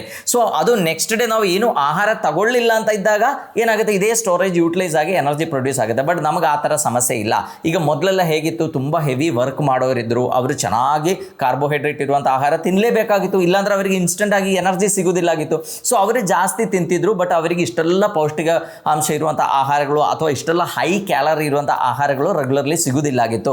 ನೆಕ್ಸ್ಟ್ ಡೇ ಅವರಿಗೆ ಕೆಲವು ಸಲ ಫುಡ್ಡೇ ಕಡಿಮೆ ಬೀಳ್ತಿತ್ತು. ಸೊ ಅವಾಗ ಏನಾಗ್ತಿತ್ತು, ಈ ಬಾಡಿಯಲ್ಲಿ ಇರುವಂಥ ಕ್ಯಾಲರಿ ಎಲ್ಲ ಯೂಟಿಲೈಸ್ ಆಗಿ ಅವರಿಗೆ ಫ್ಯಾಟಿ ಲಿವರ್ ಇರಲ್ಲ, ಅವರಿಗೆ ವಿಸರಲ್ ಫ್ಯಾಟ್ ಇರಲ್ಲ, ಅವರಿಗೆ ಹೊಟ್ಟೆಯ ಬೊಜ್ಜು ಇರಲ್ಲ. ಈಗ ನೀವೇ ಅಬ್ಸರ್ವ್ ಮಾಡಿ ನೋಡಿ, ಎಷ್ಟೋ ಜನ ನೋಡಲಿಕ್ಕೆ ಸ್ಲಿಮ್ ಆಗಿರ್ತಾರೆ, ಬಟ್ ಅವರಿಗೆಲ್ಲ ಒಂದು ಪಾಟ್ ಬೆಲ್ಲಿ ಅಂದರೆ ಹೊಟ್ಟೆ ಜಾಸ್ತಿ ಇರುತ್ತೆ. ಸೊ ಇದಕ್ಕೆ ಮೇನ್ ರೀಸನೇ ಏನು ಅಂತ ಕೇಳಿದರೆ, ನಾವು ನಾವು ತಗೊಳ್ಳೋಂಥ ಆಹಾರದಲ್ಲಿ ಜಾಸ್ತಿ ಇರುವಂಥ ಕಾರ್ಬೋಹೈಡ್ರೇಟ್ನ ಅಂಶ. ಸೊ ಅದು ಜಾಸ್ತಿ ಆಗ್ತಾ ಹೋದಂಗೆ ಏನಾಗುತ್ತೆ, ನಮ್ಮ ಹೊಟ್ಟೆ ಭಾಗದಲ್ಲಿ ಬೊಜ್ಜಿನ ಅಂಶ ಏನಿದೆ ಅದು ಜಾಸ್ತಿ ಆಗ್ತಾ ಬರ್ತದೆ. ಸೊ ಇದರಿಂದ ನೀವು ಹೊರಗೆ ಬರಬೇಕು ಅಂತ ಇದ್ದರೆ ನಾನೀಗ ಹೇಳಲಿಕ್ಕಿರುವಂಥ ಕೀಟೋ ಡಯಟ್ ನೀವು ಫಾಲೋ ಮಾಡಿ. ಸೊ ಇದರಲ್ಲಿ ನಾನು ಫಸ್ಟ್ ಹೇಳ್ದಂಗೆ ಮೇನ್ಲಿ ನಮ್ಮ ಫ್ಯೂಯಲನ್ನು ಚೇಂಜ್ ಮಾಡ್ತೀವಿ. ಕಾರ್ಬೋಹೈಡ್ರೇಟ್ ಏನಿದೆ ಅದನ್ನು ಆದಷ್ಟು ಕಮ್ಮಿ ಮಾಡಬೇಕು. ಮೇ ಬಿ 5% ಕಾರ್ಬೋಹೈಡ್ರೇಟ್ ಅಂದರೆ ಒಂದು 20 ಗ್ರಾಮಿಂದ 50 ಗ್ರಾಮ್ ಒಳಗೆ ಕಾರ್ಬೋಹೈಡ್ರೇಟ್ ಅಷ್ಟೇ ನಮಗೆ ತಗೊಳ್ಳಿಕ್ಕಾಗುತ್ತೆ. ಎರಡನೇದು ಪ್ರೋಟೀನ್. ನಾವು ನೋಡಿದರೆ ಅರೌಂಡ್ 25 ಗ್ರಾಮ್ಸ್ ಆಫ್ ಪ್ರೋಟೀನ್ ನಾವು ಪ್ರತಿ ದಿವಸ, ಅಂದರೆ 25 ಗ್ರಾಮ್ಸ್ ಅಲ್ಲ 25% ನಾವು ಟೋಟಲ್ ಏನು ತಗೊಳ್ತೀವಿ ಅದರಲ್ಲಿ 25% ಏನಿದೆ ಪ್ರೋಟೀನ್ ಇರಬೇಕು. ಸೊ ಪ್ರೋಟೀನ್ ಯಾವುದರಿಂದ ಸಿಗುತ್ತೆ ಅಂತೆಲ್ಲ ನಾನು ಎಕ್ಸ್ಪ್ಲೈನ್ ಮಾಡಿ ಕೊಡ್ತೇನೆ. ಇನ್ನು ನೆಕ್ಸ್ಟ್ ಅಂದರೆ ಮೇನ್ ಏನಂದ್ರೆ ಕೊಬ್ಬಿರುವ ಆಹಾರ. ಸೊ ಈ ಕೊಬ್ಬಿರುವ ಆಹಾರ ಏನಿದೆ 70% ಕೊಬ್ಬಿರುವ ಆಹಾರವೇ ನಾವು ತಗೋಬೇಕಾಗತ್ತೆ. ಈಗ ಇದಕ್ಕೆ ಮೇನ್ ಕಾರಣ ಏನು ಅಂತ ಕೇಳಿದ್ರೆ, ನಮಗೆ ಕೆಲವು ಹಂಗರ್ ಹಾರ್ಮೋನ್ಸ್, ಕೆಲವು ಸೆಟೇಟಿ ಹಾರ್ಮೋನ್ಸ್ ಅಂತೆಲ್ಲ ಇದೆ. ನಿಮಗೆ ಗೊತ್ತಿರ್ಬೋದು, ಲೆಪ್ಟಿನ್ ಅಂತ ಇದೆ, ಗ್ರೆಲಿನ್ ಅಂತ ಇದೆ. ಸೊ ಈ ತರ ಹಾರ್ಮೋನ್ಸ್ ಏನಿದೆ ಅದು ನಮ್ಮ ಹಂಗರ್ನ ಕಂಟ್ರೋಲ್ ಮಾಡುತ್ತೆ. ಎಷ್ಟೋ ಜನ ನಮ್ಮಲ್ಲಿ ಬರೋರು 1 ದಿವಸ 2 ದಿವಸ ಕರೆಕ್ಟ್ ಆಗಿರುವಂಥ ಆಹಾರ ಕ್ರಮ ಫಾಲೋ ಮಾಡ್ತಾರೆ. 3ನೇ ದಿವಸ ಅವ್ರು ಹೇಳ್ತಾರೆ, ಅಯ್ಯೋ ನನಗೆ ತಡ್ಕೊಳ್ಳೋಕ್ಕಾಗಲ್ಲ, ನನಗೆ ಅನ್ನ ಬೇಕು ಅಥವಾ ದೋಸೆ ಬೇಕು ಅಂತ ಹೇಳ್ತಾರೆ. ಬಟ್ ಇದೊಂದು that is only a momentary actually. ಅದನ್ನ ನೀವು ಹೆಂಗಾದರೂ ಒಂದು ಸ್ವಲ್ಪ ಓವರ್ಕಮ್ ಆದರೆ ಮತ್ತೆ ನಿಮಗೆ ತುಂಬ ಚೆನ್ನಾಗಿ ವೆಯ್ಟನ್ನು ಇಳಿಸಲಿಕ್ಕೆ ಸಾಧ್ಯ. ಸೊ ಈ ಕೊಬ್ಬಿರುವ ಆಹಾರ ತಗೊಂಡಾಗಿರುವಂಥ ಅಡ್ವಾಂಟೇಜ್ ಏನಂದರೆ, ನಮ್ಮ ಸೆಟೇಟಿ ಹಾರ್ಮೋನ್ಸ್ ಏನಿದೆ ಅದು ಚೆನ್ನಾಗಿ ಫಂಕ್ಷನ್ ಆಗುತ್ತೆ. And at the same time ನಿಮ್ಮ ಹಂಗರ್ ಹಾರ್ಮೋನ್ಸ್ ಗ್ರೆಲಿನ್ ಏನಿದೆ ಅದನ್ನ ಇದು ಸಪ್ರೆಸ್ ಮಾಡುತ್ತೆ. ಸೊ ನಿಮಗೆ ಜಾಸ್ತಿ ಹಸಿವು ಅನ್ಸಲ್ಲ. ಈಗ ನಾನು ನಿಮ್ಗೊಂದು ಫುಲ್ ಬಾಟಲ್ ತುಪ್ಪ ಕೊಟ್ಟರು ಕೂಡ ನಿಮಗೆ ಜಾಸ್ತಿ ತಗೊಳಕ್ಕಾಗಲ್ಲ. ಒಂದು ಸ್ವಲ್ಪ ತಿನ್ಕೊಳ್ಳಿ ಏನಾಗುತ್ತೆ, ಓ ಸಾಕು, ಹೊಟ್ಟೆ ಒಂಥರ ಆಗ್ತಾ ಇದೆ, ಸಾಕು, ಫುಲ್ನೆಸ್ ಅನಿಸುತ್ತೆ. So that is a main advantage of fat ಒಂದು. ಆ್ಯಂಡ್ ಎರಡನೇದು ಏನಂದರೆ, ಫ್ಯಾಟ್ ಡೈಜೆಸ್ಟ್ ಆದಾಗ ಆಗುವಂಥದ್ದು ಮೇನ್ಲಿ ಫ್ಯಾಟಿ ಆಸಿಡ್ ಅಂತ ಹೇಳ್ತೀವಿ. ಸೊ ಫ್ಯಾಟಿ ಆಸಿಡ್ ಏನಾಗುತ್ತೆ, ಅದು ಬೇಗ ಕೀಟೋನ್ ಬಾಡೀಸ್ ಆಗಿ ಕನ್ವರ್ಟ್ ಆಗಿ ನಮ್ಮ ಬಾಡಿಗೆ ಇನ್ಸ್ಟೆಂಟ್ ಆಗಿ ಎನರ್ಜಿಯನ್ನು ಸಪ್ಲೈ ಮಾಡುತ್ತೆ. ಸೊ ನಮ್ಮ ಮೇನ್ ಎನರ್ಜಿ ಸೋರ್ಸ್ ಏನಿದೆ ಅದು ನಾವು ಚೇಂಜ್ ಮಾಡ್ತಾ ಇದ್ವಿ. ಸೊ ಬಟ್ ಬಾಡಿಗೆ ಗ್ಲೂಕೋಸ್ ಬೇಕೇ ಬೇಕು. ಸೊ ಗ್ಲೂಕೋಸ್ ನಾವು ಸಪ್ಲೈ ಮಾಡ್ತಾ ಇಲ್ಲ ಅಂತ ಇದ್ದಾಗ ಬಾಡಿ ಏನು ಮಾಡುತ್ತೆ, ಇಮ್ಮಿಡಿಯೇಟ್ಲಿ ನಮ್ಮ ಬಾಡಿಯಲ್ಲಿ ಸ್ಟೋರ್ ಆಗಿರುವಂಥ ಗ್ಲೂಕೋಸ್ ಏನಿದೆ ಅದನ್ನು ಬಿಡುಗಡೆ ಮಾಡಲಿಕ್ಕೆ ಸ್ಟಾರ್ಟ್ ಮಾಡುತ್ತೆ. ಅಂದರೆ ಗ್ಲೂಕೋಸ್ ಪ್ರೊಡ್ಯೂಸ್ ಮಾಡಲಿಕ್ಕೆ ನಮ್ಮ ಬಾಡಿಯಲ್ಲಿ ಎಲ್ಲೆಲ್ಲಿ ಫ್ಯಾಟ್ ಸ್ಟೋರೇಜ್ ಇದೆಯೋ ಅದನ್ನೆಲ್ಲ ಕರಗಿಸಿ ಗ್ಲೂಕೋಸ್ ಪ್ರೊಡ್ಯೂಸ್ ಮಾಡುತ್ತೆ. ಸೊ ಹಾಗಾಗಿ ಕೊಬ್ಬಿರುವಂಥ ಆಹಾರ ತಗೊಳ್ಳದೆ ನಮ್ಮ ಬಾಡಿಯಲ್ಲಿ ಇರುವಂಥ ಕೊಬ್ಬನ್ನು ಕರಗಿಸಲಿಕ್ಕೆ ಬೆಸ್ಟ್ ಮೆಥಡ್ ಅಂತ ನಾವು ಹೇಳ್ಬೋದು. ಸೊ ಈಗ ಕೀಟೋ ಡಯಟ್ ಮಾಡುವಾಗ ನಾವು ಯಾವ ಥರ ಇದು ಮಾಡಬೇಕು ಅಂತ ನೋಡೋಣ. ಸೊ ಮೇನ್ಲಿ ನಿಮಗೆ ಈಗ ಮಾರ್ಕೆಟಲ್ಲಿ ಹೋದರೆ ತುಂಬ ಪ್ರಾಡಕ್ಟ್ಸ್ ಸಿಗುತ್ತೆ, ಕೀಟೋಜೆನಿಕ್ ಅಂತ ಹೇಳಿ ತುಂಬ ಪ್ರಾಡಕ್ಟ್ಸ್ ಸಿಗುತ್ತೆ. ಅದು ನೂಡಲ್ಸು ಸಿಗುತ್ತೆ, ಎಲ್ಲದೂ ಸಿಗುತ್ತೆ. ಬಟ್ ಆದಷ್ಟು ನಾವು ನ್ಯಾಚುರಲಿ ಮಾಡಲಿಕ್ಕೆ ಪ್ರಯತ್ನ ಮಾಡೋಣ. ಸೊ ನ್ಯಾಚುರಲಿ ಕೊಬ್ಬು ಜಾಸ್ತಿ ಇರುವಂಥ ಆಹಾರಗಳು ಯಾವುದು ಅಂದರೆ, ಈಗ ವೆಜಿಟೇರಿಯನ್ಸ್ಗೂ ನಾನ್ ವೆಜಿಟೇರಿಯನ್ಸ್ಗೂ ನಾನು ಸಪ್ರೇಟ್ ಆಗಿ ಹೇಳ್ತೇನೆ. ಸೊ ನಾನ್ ವೆಜಿಟೇರಿಯನ್ಸ್ ಆದರೆ ಆ್ಯಕ್ಚುಲಿ ಕೀಟೋ ಡಯಟ್ ಮಾಡೋದು ತುಂಬ ಈಸಿ. ಆ್ಯಕ್ಚುಲಿ ವೆಜಿಟೇರಿಯನ್ಸ್ಗೆ ಕಂಪ್ಯಾರಿಟಿವ್ಲಿ ಅವರಿಗೆ ಅಷ್ಟೊಂದು ಚಾಯ್ಸ್ ಇಲ್ಲ. ಸೊ ಈಗ ನಾನ್ ವೆಜಿಟೇರಿಯನ್ಸ್ ಡಯಟ್ ಪ್ಯಾಟರ್ನ್ ನೋಡೋದಾದ್ರೆ ಅವ್ರೇನು ಮಾಡ್ಬೋದು, ಬೆಳಗ್ಗೆ ಎದ್ದು ಫಸ್ಟ್ ಒಂದು ಗ್ಲಾಸ್ ನೀರೆಲ್ಲ ಕುಡಿದು ಫ್ರೆಶ್ ಅಪ್ ಆದಮೇಲೆ ನಾವು ಸ್ವಲ್ಪ ಹೊತ್ತು ಎಕ್ಸಸೈಸ್ ಮಾಡಲೇಬೇಕಾಗತ್ತೆ. ಸೊ ಈ ವ್ಯಾಯಾಮ ಮಾಡಿದಾಗ ಏನಾಗುತ್ತೆ, ನಮ್ಮ ಬಾಡಿಯಲ್ಲಿ ಸ್ಟೋರ್ ಆಗಿರುವಂಥ ಗ್ಲೈಕೋಜನ್ ಏನಿದೆ ಅದು ಬೇಗ ಡೈಜೆಸ್ಟ್ ಆಗಲಿಕ್ಕೆ ಸ್ಟಾರ್ಟ್ ಆಗುತ್ತೆ. ಬಿಕಾಸ್ ನಾವು ತುಂಬ ಲಾಂಗ್ ಟೈಮಿಂದ ನಾವು ಆಹಾರ ಏನೂ ತಗೊಂಡಿರಲ್ಲ. ಹಿಂದಿನ ದಿವಸ ರಾತ್ರಿ ಅಷ್ಟೇ ನಾವು ಫುಡ್ ತಗೊಂಡಿರ್ತೀವಿ, ಅಲ್ಲಿಂದ ಬೆಳಗ್ಗೆ ತನಕ ನಾವೇನು ಆಹಾರ ತಗೊಂಡಿರಲ್ಲ. ಸೊ ನಮಗೇನು ಇನ್ಸ್ಟೆಂಟ್ ಸೋರ್ಸ್ ಆಫ್ ಎನರ್ಜಿ ಇಲ್ಲ. ಸೊ ಆವಾಗ ಬಾಡಿ ಏನು ಮಾಡುತ್ತೆ, ನೀವು ವ್ಯಾಯಾಮ ಮಾಡಿದಾಗ ನಿಮ್ಮ ಬಾಡಿಯಲ್ಲಿ ಸ್ಟೋರ್ ಆಗಿರುವಂಥ ಆಹಾರಗಳೇನಿದೆ ಅದನ್ನು ಡೈಜೆಸ್ಟ್ ಮಾಡುತ್ತೆ. ಅಂದರೆ ಗ್ಲೈಕೋಜನ್ನು, ನಮ್ಮ ಫ್ಯಾಟ್ ಎಲ್ಲ ಡೈಜೆಸ್ಟ್ ಆಗಿ ನಮ್ಮ ಬಾಡಿಗೆ ಬೇಕಾಗಿರುವಂಥ ಎನರ್ಜಿ ಪ್ರೊಡ್ಯೂಸ್ ಮಾಡುತ್ತೆ. ಸೊ ಎಕ್ಸಸೈಸಸ್ ಎಲ್ಲ ಆದಮೇಲೆ ನೀವು ಏನು ಮಾಡ್ಬೋದು ಅಂದರೆ, ಬೆಳಗ್ಗೆ ನಿಮ್ಮ ಬ್ರೇಕ್ಫಾಸ್ಟನ್ನು ಲೆಟ್ ಇಟ್ ಬಿ ಹೆಲ್ತಿ. ನಾನು ಏನು ತಿನ್ನಬಾರ್ದು, ಬರೀ ಹಣ್ಣು ತಿಂದ್ಕೊಂಡಿರಬೇಕು ಅಥವಾ ಬರೀ ತರಕಾರಿ ತಿಂದ್ಕೊಂಡಿರಬೇಕು ಅಂತ ನಾನು ಹೇಳಲ್ಲ, ಬಟ್ ಇದು ಕೂಡ ಬೇಕಾಗುತ್ತೆ ನಮ್ಮ ಆಹಾರದಲ್ಲಿ. ಸೊ ಬೆಳಗ್ಗೆ ಬ್ರೇಕ್ಫಾಸ್ಟ್ ನಾವು ಒಂದು ಸ್ವಲ್ಪ ಹೆಲ್ತಿಯಾಗಿ ಮಾಡೋದು. ಒಂದು ಸ್ವಲ್ಪ nuts are very good source of fat. Actually nuts ಅಂದರೆ ನಮಗೆ ಗೊತ್ತು, ಆಯಿಲ್ ಅಲ್ವಾ, ಅದು ಗೋಡಂಬಿ ಇರ್ಬೋದು ಅಥವಾ ಬಾದಾಮ್ ಇರ್ಬೋದು, ಪಿಸ್ತೆ ಇರ್ಬೋದು ಅಥವಾ ವ್ಯಾಲ್ನಟ್ ಇರ್ಬೋದು. ಇದರಲ್ಲೆಲ್ಲ ಮೇನ್ ಕಂಟೆಂಟ್ ಏನು ಅಂತ ಕೇಳಿದ್ರೆ ಅದರಲ್ಲಿರುವಂಥ ಎಣ್ಣೆ ಅಂಶ, ಅಂದರೆ ಅದರಲ್ಲಿರುವಂಥ fat. So they are all good fatty food. ಅದರಲ್ಲಿ ಕಾರ್ಬೋಹೈಡ್ರೇಟ್ ಇಲ್ಲ ಅಂತಲ್ಲ, ಕಾರ್ಬೋಹೈಡ್ರೇಟ್ ಇದೆ, but at the same time ಅದರಲ್ಲಿ ಒಳ್ಳೆ ಫ್ಯಾಟ್ ಕೂಡ ಜಾಸ್ತಿ ಇದೆ. ನಮಗೆ ಕಾರ್ಬೋಹೈಡ್ರೇಟ್ ಕಂಪ್ಲೀಟ್ಲಿ ಜೀರೋ ಮಾಡಿ ನಾನೀಗ 5% ಕಾರ್ಬೋಹೈಡ್ರೇಟ್ ಅಂತ ಹೇಳಿದರೆ 5%ಅಲ್ಲಿ ಕಾರ್ಬೋಹೈಡ್ರೇಟ್ ಇಟ್ಕೊಳ್ಳಿಕ್ಕೆ ಆಗಲ್ಲ. ನೀವೆಲ್ಲ ಎಷ್ಟೋ ಜನ ಒಳ್ಳೆ ಪ್ರೋಟೀನ್ ಅಂತ ಹೇಳಿ ತಗೊಳ್ಳೋದು ಮೊಳಕೆ ಕಾಳು ಏನಿದೆ ಅದರಲ್ಲಿ ಕೂಡ ಅರೌಂಡ್ 60% ಕಾರ್ಬೋಹೈಡ್ರೇಟೇ ಇದೆ. ಸೊ ಕಾರ್ಬೋಹೈಡ್ರೇಟನ್ನು ದೂರ ಇಡ್ಲಿಕ್ಕೆ ಆಗಲ್ಲ. ಆ್ಯಂಡ್ ಕಾರ್ಬೋಹೈಡ್ರೇಟ್ ನಮಗೆ ಬೇಕು. ಕಾರ್ಬೋಹೈಡ್ರೇಟ್ ನಾವು ಸ್ವಲ್ಪ ತಗೊಳ್ಳಿಲ್ಲ ಅಂದರೆ ಏನಾಗುತ್ತೆ, ನಮಗೆ ಈ ಬ್ರೈನ್ ಫಾಗ್ ಎಲ್ಲ ಆಗುತ್ತೆ, ಏನು ಹೇಳಿದೆಲ್ಲ ಅರ್ಥ ಆಗಲ್ಲ, ಒಂದು ಸ್ವಲ್ಪ ಕನ್ಫ್ಯೂಸ್ಡ್ ಸ್ಟೇಜಲ್ಲಿ ಇರುವಂಥ ಸಾಧ್ಯತೆ ಕೂಡ ಇದೆ. But at the same time ketone bodies ಕೂಡ ಬ್ರೈನಿಗೆ ತುಂಬ ಒಳ್ಳೆಯದು. ಬ್ರೈನಿಗೆ ಸಡನ್ ಆಗಿ ಒಳ್ಳೆ ಎನರ್ಜಿ ಅಂದರೆ ಈ ಕೀಟೋನ್ ಬಾಡೀಸೇ. ಸೊ ಹಾಗಾಗಿ ಬೆಳಿಗ್ಗೆ ಬ್ರೇಕ್ಫಾಸ್ಟ್ ಏನಿದೆ ಅದನ್ನು ನಾವೀಗ ಚೇಂಜ್ ಮಾಡ್ತಾ ಇದ್ವಿ. ಸೊ ನಾವು ಒಂದು ಸ್ವಲ್ಪ ನಟ್ಸ್ ಅಂದರೆ ಅಟ್ಲೀಸ್ಟ್ ಒಂದು 10-15 ನಟ್ಸ್ ಆದರೂ ಏನಾದರೂ ನಾವು ಇಡಬೇಕು, ಒಂದು ಸ್ವಲ್ಪ ಕ್ವಾಂಟಿಟಿ ಇರಬೇಕು. ಸೊ ಆ ನಟ್ಸನ್ನು ತಗೋಬೋದು ಆ್ಯಸ್ ಎ ಬ್ರೇಕ್ಫಾಸ್ಟ್. ಅದರ ಒಟ್ಟಿಗೆ ಮೊಟ್ಟೆ is one of the best choice actually. ಈಗ ಎಷ್ಟೋ ವೆಜಿಟೇರಿಯನ್ಸ್ ಕೂಡ ಮೊಟ್ಟೆ ತಿಂತಾರೆ. ಸೊ ವೆಜಿಟೇರಿಯನ್ಸ್ಗೂ ನಾನ್ ವೆಜಿಟೇರಿಯನ್ಸ್ಗೂ ಇರುವಂಥ ಮೇನ್ ಒಂದು ಒಳ್ಳೆ ಆಹಾರ ಅಂದರೆ ಮೊಟ್ಟೆ ಅಂತ ನಾವು ಹೇಳ್ಬೋದು. ಯಾಕಂದರೆ ಮೊಟ್ಟೆದು ಹೊರಗಡೆ ವೈಟ್ ಏನಿದೆ ಅದು ಪ್ರೋಟೀನ್ ಆ್ಯಕ್ಚುಲಿ, ಆಲ್ಬುಮಿನ್ ಅಂತ ಹೇಳ್ತೀವಿ. ಅರೌಂಡ್ 5 grams ಆಫ್ ಪ್ರೋಟೀನ್ ನಮಗೆ ಒಂದು ಮೊಟ್ಟೆಯಲ್ಲಿ ಸಿಗುತ್ತೆ. ಆ್ಯಂಡ್ ಅದರ ಒಳಗೆ ಇರುವಂಥ ಫ್ಯಾಟ್ ಎಲ್ಲೋ ಏನಿದೆ ಅದು ಆ್ಯಕ್ಚುಲಿ ಫ್ಯಾಟ್. ಆ್ಯಂಡ್ ಅದರಲ್ಲಿ ನಮ್ಮ ಬಾಡಿಗೆ ಬೇಕಾಗಿರುವಂಥ ಎಷ್ಟೋ ಕೋಲಿನ್ ಈ ಥರ ಎಲ್ಲ ಲೈಕ್ ನ್ಯೂಟ್ರಿಯೆಂಟ್ಸ್ ನಮಗೆ ಸಿಗುತ್ತೆ. ಸೊ ಹಾಗಾಗಿ 1, 2 ಅಥವಾ 3 ಮೊಟ್ಟೆ ನೀವು ಏನು ಮಾಡ್ಬೋದು, ಆಮ್ಲೆಟ್ ಮಾಡ್ಬೋದು ಅಥವಾ ಬಾಯ್ಲ್ಡ್ ಎಗ್, ಅದನ್ನು ನೀವು ಬೆಳಿಗ್ಗೆ ಸೇವಿಸಿ. ಆಮ್ಲೆಟ್ ಮಾಡುವಾಗ ಇರುವಂಥ ಅಡ್ವಾಂಟೇಜ್ ಏನಂದರೆ ಅದು ತಿಂದಾಗ ಅದಕ್ಕೆ ನಾವು ಫುಲ್ಲು ತರಕಾರಿ ಹಾಕಿಬಿಡ್ಬೋದು, ಚೆನ್ನಾಗಿ ತರಕಾರಿ. ಯಾಕೆಂದರೆ ಈಗ ನಾನು ಫಸ್ಟ್ ಹೇಳಿದ್ದೇನೆ, ಕೊಬ್ಬು 70% ಇರಬೇಕು, ಪ್ರೋಟೀನ್ 20% ಇರಬೇಕು, 25% ಇರಬೇಕು, ಕಾರ್ಬೋಹೈಡ್ರೇಟ್ 5% ಇರಬೇಕು. ಬಟ್ ಇದಕ್ಕಿಂತೆಲ್ಲ ನಾವು ಆರೋಗ್ಯ ಚೆನ್ನಾಗಿರಬೇಕು ಅಂದರೆ ಇದರೊಟ್ಟಿಗೆ ತುಂಬ ಚೆನ್ನಾಗಿ ನಾರಿನಾಂಶ ಕೂಡ ಇರಬೇಕು. ನಾರಿನಾಂಶನೂ ಬೇಕು, ನಮ್ಮ ಬಾಡಿಗೆ ಬೇಕಾಗಿರುವಂಥ ಎಲ್ಲ ವೈಟಮಿನ್ಸು ಮಿನರಲ್ಸ್ ಕೊಡಬೇಕು. ಇದು ಸಿಗಬೇಕು ಅಂದರೆ ಈ ನ್ಯಾಚುರಲ್ ಈ ಕೀಟೋ ಡಯಟ್ ಮಾಡುವಾಗ ಅದರೊಟ್ಟಿಗೆ ಮ್ಯಾಕ್ಸಿಮಮ್ ನಾವು ವೆಜಿಟೇಬಲ್ಸನ್ನು ಸೇವಿಸಬೇಕಾಗುತ್ತೆ. ಸೊ ಈ ಮೊಟ್ಟೆ ನೀವು ಆಮ್ಲೆಟ್ ಅಂದರೆ ಬಂಡಿಗೆ ಹಾಕಿ ಅದಕ್ಕೆ ಫುಲ್ ತರಕಾರಿ ಹಾಕಿಬಿಡಿ, ಚೆನ್ನಾಗಿ ಒಳ್ಳೆ ದಪ್ಪ, ಇಷ್ಟು ದಪ್ಪ ಇರಬೇಕು ಒಂದು ಆಮ್ಲೆಟ್. ಆ ತರಕಾರಿ ಹಾಕಿ ನೀವು ಆ ಆಮ್ಲೆಟನ್ನು ಬೆಳಿಗ್ಗೆ ತಿಂದುಬಿಟ್ರೆ ಏನಾಗುತ್ತೆ, ಹೊಟ್ಟೆ ತುಂಬೋಗುತ್ತೆ, ನಿಮಗೆ ಮತ್ತೆ ಏನೂ ತಿನ್ನಬೇಕು ಅಂತ ಅನಿಸಲ್ಲ. ಸೊ ನೀವು ಸ್ವಲ್ಪ ನಟ್ಸ್ ತಗೊಳ್ತೀರಾ, ಒಂದು ಡಬಲ್ ಅಥವಾ ತ್ರಿಬಲ್ ಒಂದು ಆಮ್ಲೆಟನ್ನು ಸೇವಿಸ್ತೀರಾ. So this is more than enough. ಅದರಲ್ಲೇ ತುಂಬ ವೆಜಿಟೇಬಲ್ಸ್ ಕೂಡ ಹಾಕೋದ್ರಿಂದ ನಮಗೆ ಹೊಟ್ಟೆ ಚೆನ್ನಾಗಿ ತುಂಬುತ್ತೆ. ಇದೇ ನೀವು ಮಾರ್ನಿಂಗ್ ಬ್ರೇಕ್ಫಾಸ್ಟ್ ಆಗಿ ನೀವು ಫೈನಲೈಸ್ ಮಾಡ್ಕೊಳ್ಳಿ. ಇದು ವೆಜಿಟೇರಿಯನ್ಸ್ ಯಾರು ಮೊಟ್ಟೆ ತಿಂತಾರೋ ಅವರಿಗೂ ಸೂಟ್ ಆಗುತ್ತೆ. And at the same time ಯಾರು ನಾನ್ ವೆಜ್ ತಿಂತಾರೋ ಅವರಿಗೂ ಸೂಟ್ ಆಗುತ್ತೆ. ಇನ್ನು ಮೊಟ್ಟೆನೂ ತಿನ್ನಲ್ಲ ಅಂತ ಹೇಳೋರಾದರೆ ಅವರೇನು ಮಾಡ್ಬೋದು, ನಟ್ಸ್ ಅಂತೂ ಅವರು ತಿನ್ಬೋದು. ಸೊ ಬೆಳಿಗ್ಗೆ ಒಂದು ಸ್ವಲ್ಪ ನಟ್ಸ್ ನೀವು ತಗೊಳ್ತೀರಾ, ಅದರೊಟ್ಟಿಗೆ ಒಂದು ಚಮಚ ನೀವು ಸೀಡ್ಸನ್ನು ತಗೊಳ್ಳಿ. ಅದು ಯಾವುದಾದ್ರೂ ಲೈಕ್ ಅಗಸೆ ಬೀಜ ಇರ್ಬೋದು ಅಥವಾ ಚಿಯಾ ಸೀಡ್ಸ್ ಇರ್ಬೋದು ಅಥವಾ ಕುಂಬಳಕಾಯಿದು ಬೀಜ ಇರ್ಬೋದು. ಸೊ ಈ ಥರ ಯಾವುದಾದ್ರೂ ಒಂದು ಬೀಜ ಒಂದು ಚಮಚ ನೀವು ತಗೋಬೋದು. ಅದರಲ್ಲಿ ಕೂಡ ನಿಮಗೆ ಫ್ಯಾಟ್ ಸಿಗುತ್ತೆ. And at the same time ಒಳ್ಳೆ ಸೊಲ್ಯುಬಲ್ ಫೈಬರ್ ಕೂಡ ಸಿಗುತ್ತೆ. ಇದರೊಟ್ಟಿಗೆ ನೀವು ಮೇನ್ಲಿ ನಿಮ್ಮ ಆಹಾರ ಅಂದರೆ ಒಂದು ಸ್ವಲ್ಪ ಪನೀರನ್ನು ಯೂಸ್ ಮಾಡೋದು ರೆಗ್ಯುಲರ್ಲಿ ಯೂಸ್ ಮಾಡ್ಕೊಳ್ಳಿ. ಅಂದರೆ ಒಂದು 50 to 70 grams ಪನೀರನ್ನು ರೆಗ್ಯುಲರ್ಲಿ ನೀವು ಬೆಳಿಗ್ಗೆ ಆ್ಯಸ್ ಎ ಬ್ರೇಕ್ಫಾಸ್ಟ್ ನೀವು ಸೇವಿಸ್ಬೋದು. ಅದು ಏನು ಡಿಶಸ್ ಬೇಕಾದ್ರೂ ನೀವು ಮಾಡಿ ಅದರಲ್ಲಿ. ಸೊ ಇದರಲ್ಲಿ ಮತ್ತೊಂದು ನಿಮಗೆ ಇಷ್ಟ ಆಗುವಂಥ ಒಂದು ಫ್ಯಾಕ್ಟರ್ ಏನಂದರೆ ಇದರಲ್ಲಿ ಎಣ್ಣೆ ಯೂಸ್ ಮಾಡ್ಬೋದು. ಸೊ ನೀವು ಬೇಕಾದ್ರೆ ವರ್ಜಿನ್ ಕಾಕೋನಟ್ ಆಯಿಲ್ ಯೂಸ್ ಮಾಡಿ ಅಥವಾ ಮೇನ್ಲಿ ನಮ್ಮ ಒಲಿವ್ ಆಯಿಲ್ ಏನಿದೆ ಇದರಲ್ಲಿ ಯೂಸ್ ಮಾಡಿದರೆ ಅದರಲ್ಲೆಲ್ಲ ಏನಿದೆ ನಮ್ಮ ಈ ಮೀಡಿಯಂ ಚೈನ್ ಫ್ಯಾಟಿ ಆಸಿಡ್ಸ್ ಇದೆ, ಅದು ನಮ್ಮ ಬ್ರೈನ್ ಫಂಕ್ಷನ್ಸಲ್ಲಿ ಇಂಪ್ರೂವ್ ಆಗಲಿಕ್ಕೆ ತುಂಬ ಒಳ್ಳೆಯದು. ಸೊ ಈ ಕೀಟೋ ಡಯಟ್ ಏನಿದೆ ಆ್ಯಕ್ಚುಲಿ ಕಂಡುಹಿಡಿದಿದ್ದು ಫಿಟ್ಸ್ಗೆ ಅಥವಾ ಎಪಿಲೆಪ್ಸಿಗೆ ಅಥವಾ ನಮ್ಮ ಸೀಸರ್ಸ್ ಅಂತ ಕಾಯಿಲೆ ಏನಿದೆ ಅದಕ್ಕೆ ಕಂಡುಹಿಡಿದಿರುವಂಥ ಒಂದು ಆಹಾರ ಕ್ರಮ. ಬಟ್ ಆಫ್ಟರ್ವರ್ಡ್ಸ್ ಏನು ಗೊತ್ತಾಗಿದೆ, ಇದು ಮಾಡುವಾಗ ತುಂಬ ಚೆನ್ನಾಗಿ ನಮ್ಮ ವೆಯ್ಟ್ ಕೂಡ ಕಂಟ್ರೋಲ್ ಆಗುತ್ತೆ ಅಂತ ಗೊತ್ತಾಗಿದೆ.